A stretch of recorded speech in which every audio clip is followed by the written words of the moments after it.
બી તમે બાળકને ખવડાવો ને, તમે એને ખવડાવી તો દીધેલું હોય, પછી સુડાઈ રાખો ને તો એને ઉલટી થાય, ઉબકા થાય, પછી ઘણી વાર આપણે ગુજરાતીમાં નહીં કહેતા કે બધું બહાર કાઢે, એવું કરે. એટલે તમે એને ખવડાવી દો ને, પછી 10 થી 15 મિનિટ જેવું તમારે શું કરવાનું, એને આ રીતે પકડવાનું. તમારે તમારા ખભા ઉપર રાખવાનું. તમારો એક હાથ અહીંયા હોય અને બચ્ચું તમારા ખભા ઉપર હોય. આ રીતે રાખીને પછી એને થોડી વાર આ રીતે થાબડવાનું.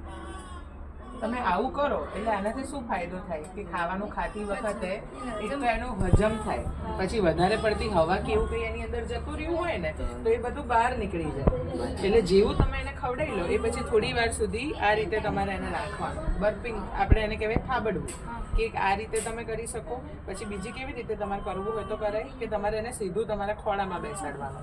એટલે તમારે શું કરવાનું, આ તમારું બાળક છે એને આ રીતે થોડી વાર ખોળામાં બેસાડો, એક હાથથી તમારે એને સપોર્ટ આપવાનો આ રીતે, અને બીજા